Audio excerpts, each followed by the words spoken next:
Hoy día vamos a entrevistar al diputado Arturo Esquella Ovalle. Él pertenece a la UDI y representa el distrito número 12 de la región de Valparaíso.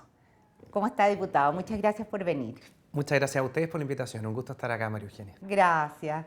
Diputado, cuando uno revisa la página web del Congreso y de la Cámara, uno ve que usted ha solicitado y ha pedido muchas comisiones especiales y también comisiones investigadoras, por distintos motivos. Entonces me gustaría que le contara a la gente cómo operan estos mecanismos y cuáles han sido sus solicitudes más emblemáticas, digamos.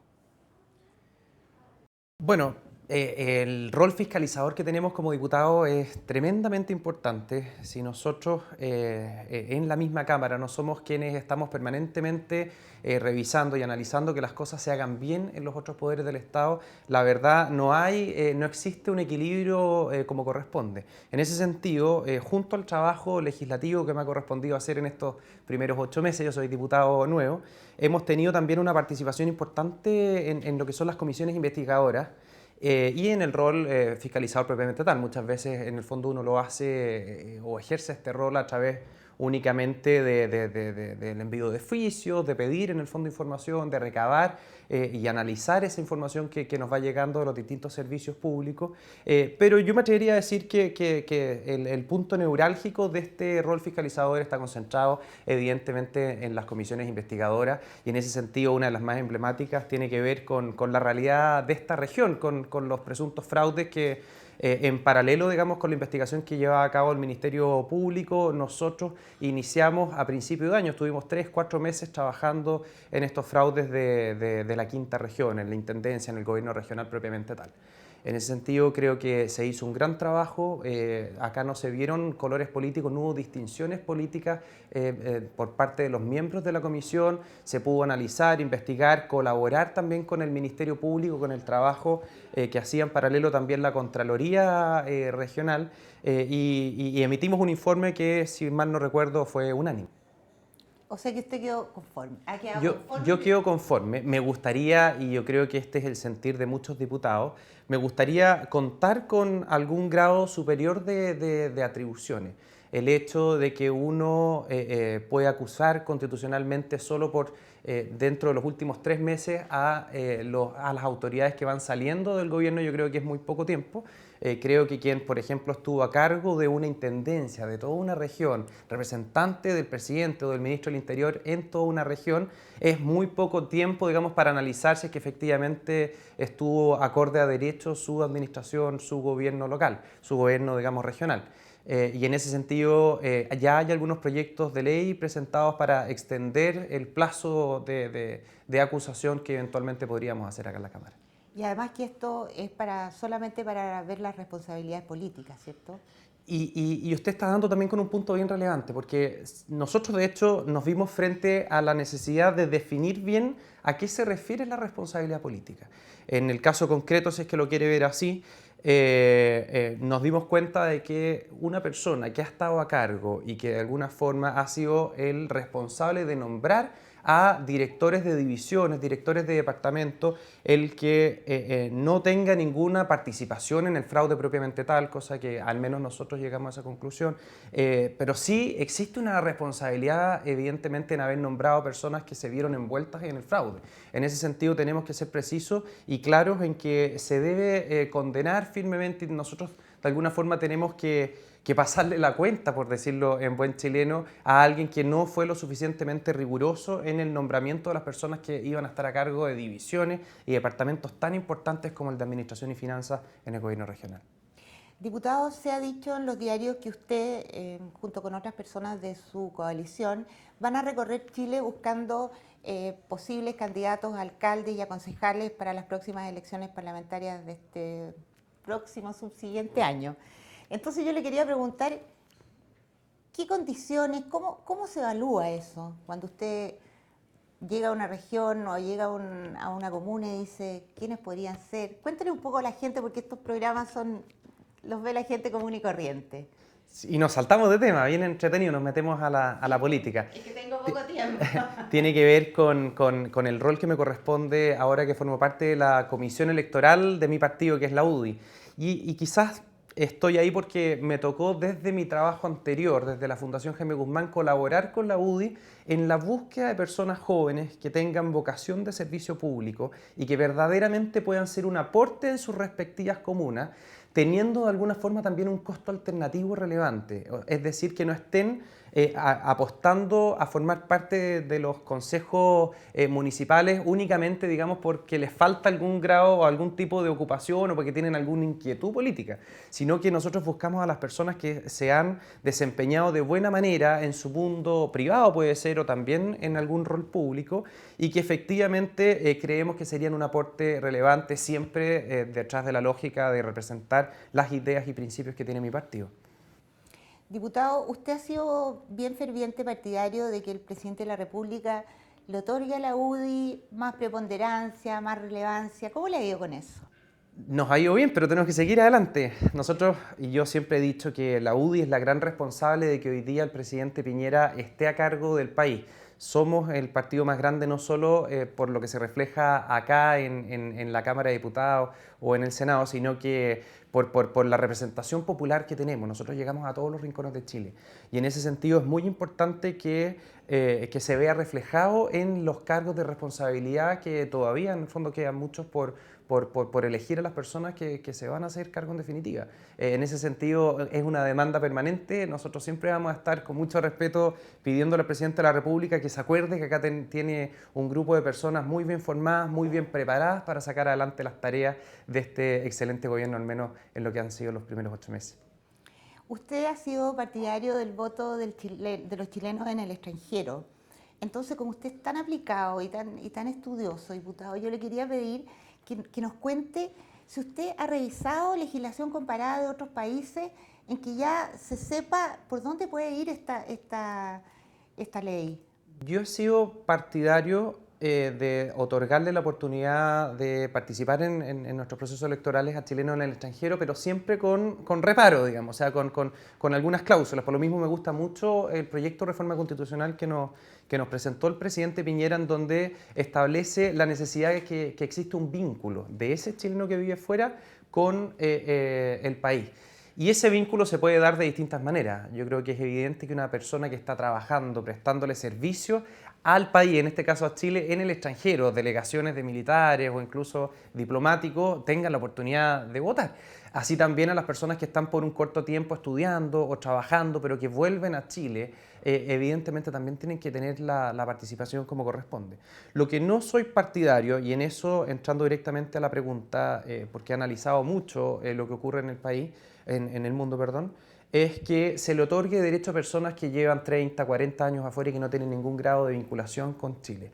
Es decir, otorgarle derecho a voto, a decidir, en definitiva, derecho a decidir quiénes van a estar tomando las decisiones del país que en definitiva nos afectan a nosotros y no a ellos, me parece injusto.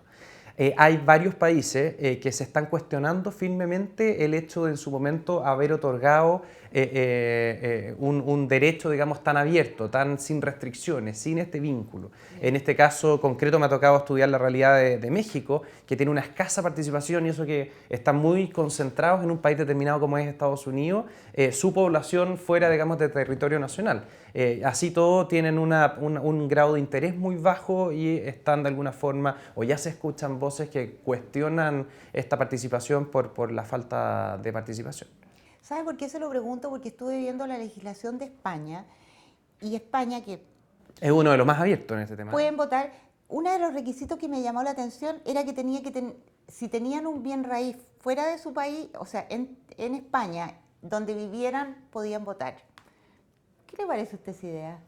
Es un poco la lógica que se sigue en la mayoría de los países. O sea, cuando existe algún tipo de participación económica desde el punto de vista tributaria, efectivamente los países tienden a reconocerle derecho a ese connacional, digamos, fuera de dicho país.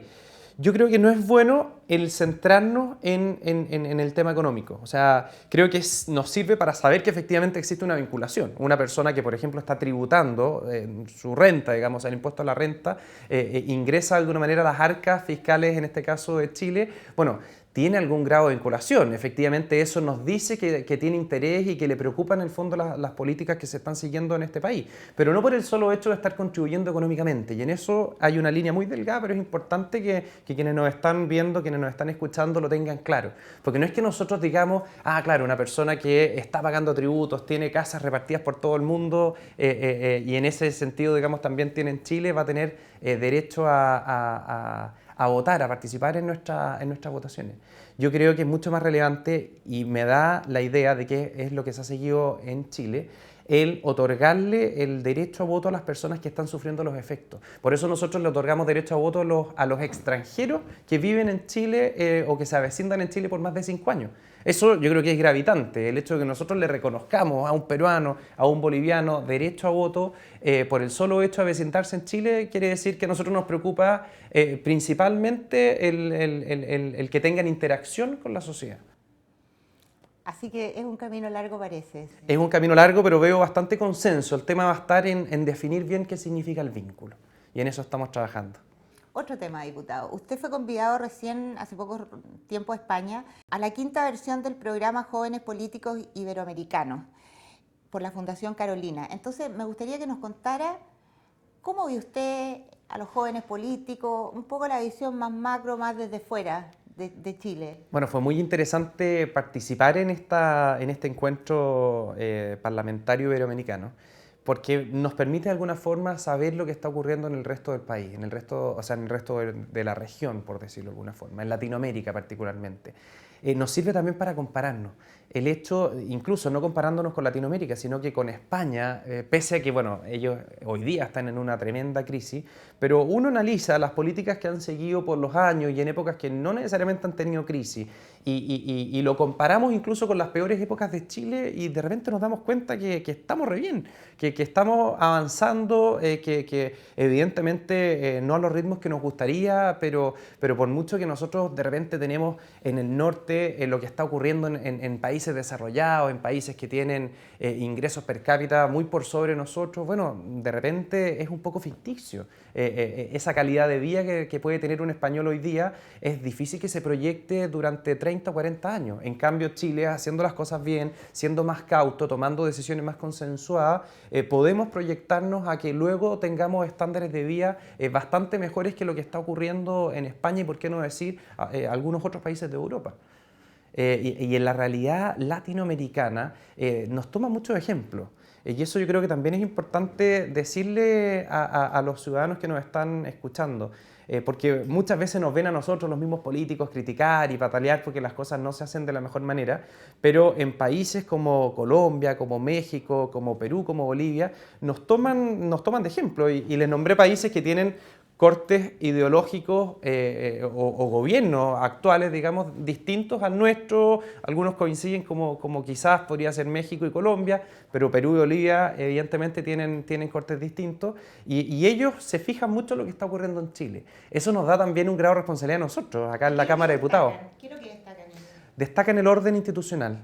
Destacan el nivel de democracia que nosotros tenemos, incluso en este tema que muchas veces uno escucha voces cuestionándola, destacan evidentemente la estabilidad económica, la capacidad que nosotros tenemos para crecer. Hoy en día destacaban, qué sé yo, los 300.000 nuevos empleos que se han creado en poco tiempo, lo que va de este año. Hoy día conocimos las cifras del último trimestre y nuevamente le estamos ganando la batalla al desempleo. En fin, se están haciendo las cosas bien. Sería injusto decir que es este último gobierno el que ha hecho las cosas bien en ese sentido. Los gobiernos anteriores han permitido tener una estabilidad económica, también nos han colaborado muchísimo en la estabilidad institucional. Yo creo que acá hay un esfuerzo compartido, no es bueno, no es conveniente el politizar estos macro temas, sobre todo cuando estamos de cara al resto del mundo. Diputado, usted fue nombrado uno de los 100 líderes jóvenes por la revista Sábado del Mercurio, no solamente por haberse destacado como en el plano legislativo, sino que porque usted hace un trabajo social de formación de jóvenes al servicio público. Entonces me gustaría que nos explicara cómo es ese trabajo social que usted hace. Yo veo el servicio público mucho más amplio que lo que es la política propiamente tal. De repente la gente tiende a pensar que son sinónimos. Para mí no, para mí el trabajo que hace un carabinero que evidentemente no se dedica a la política o un bombero es servicio público. El rol que cumple un profesor es servicio público también. Y en ese sentido, toda persona que tiene, y particularmente los jóvenes, que tienen alguna chispita, algún grado por mínimo que sea, de interés por el servicio público, que se les nota algún grado de vocación, yo creo que es importante cultivarla y trabajarla.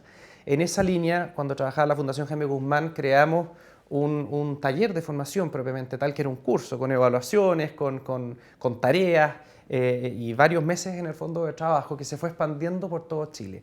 Nosotros partíamos el trabajo en una comuna determinada y con los mejores profesores, o con los mejores, perdón, alumnos que teníamos en ese curso determinado durante 3, 4 meses, nos pasábamos a hacer clases a la comuna de al lado. Y así se empezó a generar una rama enorme, un árbol tremendo en todo Chile, promoviendo en el fondo vocaciones de servicio. Eso es un poco lo que yo he mantenido, ya no a cargo de esos programas que fueron generados, digamos, en ese momento, en ese entonces, y están a cargo de otras personas, pero sí desde mi rol parlamentario mostrándoles lo que se puede hacer desde la política, puntualmente dentro del servicio público, en la política. Creo que es donde más necesitamos el compromiso de personas jóvenes que estén dispuestas a asumir desafíos al interior de esta actividad que muchas veces se habla del desprestigio que tiene, pero a mí me gustaría destacar, y es lo que hacemos en estos cursos, en estas charlas, destacar la nobleza que tiene el dedicarse al servicio de los demás, particularmente en una actividad tan difícil y tan compleja como lo es la política, como lo podría ser el trabajo parlamentario, o el trabajo en municipalidades, o el trabajo en el gobierno, en algún servicio público. Me gustaría que lo graficara en un ejemplo, su trabajo. ¿Cuándo le dio una satisfacción especial? ¿Cuándo sintió que usted verdaderamente estaba cumpliendo con el rol que se había propuesto? Si lo puede hacer. En estas charlas nosotros no hablamos de política propiamente tal, de política partidista en ningún caso. Hablamos de los temas de fondo. Hablamos de por qué cuando nos referimos a la pobreza hay que incluir el concepto de pobreza espiritual, que es lejos lo más importante. La pobreza material es la antesala simplemente de lo que es el tema de fondo. Y en ese sentido nos referimos a la dignidad. Y el entender, y el que las personas logren entender, o más bien comprender, que es más amplio, los alcances que tiene la dignidad. Y yo me acuerdo haciendo una clase en, si no me equivoco, en la comuna de Los Espejos, en la población José María Caro, en la región metropolitana, me acuerdo de una señora que se emocionó profundamente cuando estábamos hablando de la dignidad del ser humano, de por qué todos somos verdaderamente iguales y por qué no cabe o es casi lógico pensar que existen diferencias que se basan en cuánta plata tenemos en el bolsillo. Esta señora lloraba a mares, y cuando terminó la clase me dice abiertamente, y lo dice, digamos, al resto del curso: a mí nunca nadie me había dicho que yo soy igual al resto. Me dice con emoción, me dice todavía, digamos, entre llantos. Nunca nadie me había dicho que yo soy igual al rico que tiene todas las oportunidades de la vida, incluso mis propios vecinos. Ella dentro de su propia población se sentía muy, muy disminuida. Y esto que usted me está diciendo, esto que me están planteando de que desde el punto de vista de la dignidad, que es algo muchísimo más profundo, somos todos iguales, me hace sentirme más persona. Entonces, cuando uno logra ese cambio, cuando uno de alguna manera empodera a las personas, cuando uno les da muestras concretas, reales, con argumentos sólidos que ellos puedan lograr manejar, de que son tan importantes para Chile y para todos nosotros como lo podría hacer alguien con mejores oportunidades, bueno, uno dice, por acá vamos bien, por acá estamos haciendo bien la pega, y eso es lo que me gusta. Qué bueno, diputado. Y para finalizar, me gustaría hacerle un pequeño comentario, porque usted, cuando uno mira su página web, sus antecedentes, es una persona tremendamente exitosa, como que en todo le va bien, diputado. Entonces, es un poco difícil hacerle preguntas. Y lo único que yo vi que no le había ido tan bien fue cuando votó por su colega diputado José Antonio Kast para la presidencia de la UDI. Entonces, ¿qué opina usted de eso? Bueno, pero si no todas las elecciones se pueden lograr ganar. Yo creo que es importante el mantenerse firme en las convicciones. Yo soy un convencido de que José Antonio Kast, y esto no necesariamente es una crítica al resto de las personas, nosotros en la UDI tenemos un clima muy distinto a lo que se ve comúnmente en el resto de los partidos políticos. Todos tenemos un norte bastante claro y bajo la confianza que nos garantiza la amistad que hay detrás, somos capaces de decir con firmeza, mire, yo creo que en este momento lo más adecuado es que hayan cambios que van por esta línea. En ese sentido, yo fui uno de los que más promovía la candidatura de José Antonio Kast de presidente del partido, porque creo que en las circunstancias en que estamos, formando parte de un partido de gobierno, estábamos, digamos, en el momento adecuado para proyectarnos durante los próximos 20 años. Creo que es importante también hacer un salto generacional en ese sentido, y por eso José Antonio Kast, que tiene una sintonía más fina con las nuevas generaciones de servidores públicos, particularmente de personas interesadas en hacer política desde la UDI, creía que era lo indicado. Eso no significa que por haber perdido nosotros nos restamos ese trabajo. Recién hablábamos del trabajo profundo que estamos haciendo en formación, que por lo demás el mismo José Antonio es uno de los principales promotores. Y es muy difícil en la UDI surgir, digamos, en el sentido amplio de la palabra, la gente joven, la gente tan joven como usted. No, yo creo que hay que ganarse el espacio y de alguna forma el partido ha ido generando esos espacios. Nosotros siempre queremos un poco más, como buenos jóvenes somos proactivos, somos enérgicos y cada vez en el fondo queremos tener algún grado mayor de participación. Pero si es que analizamos, por ejemplo, los últimos 15 diputados que se sumaron a la bancada del periodo anterior, yo me atrevería a decir que es una de las camadas de promedio de edad más joven que hay. Lo mismo a nivel municipal, particularmente en el mundo de los concejales.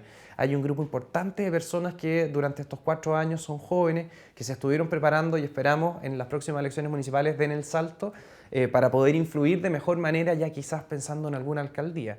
En ese sentido, nosotros vamos a seguir trabajando para tener una mayor participación del mundo joven. Y ojo que cuando hablamos de jóvenes, yo me atrevería a decir que no hay que fijarse únicamente en la edad. Nosotros referimos a darle espacio a las personas que están ingresando a la política para que esto verdaderamente sea el traspaso de un testimonio, que es como tiene que ser el trabajo político.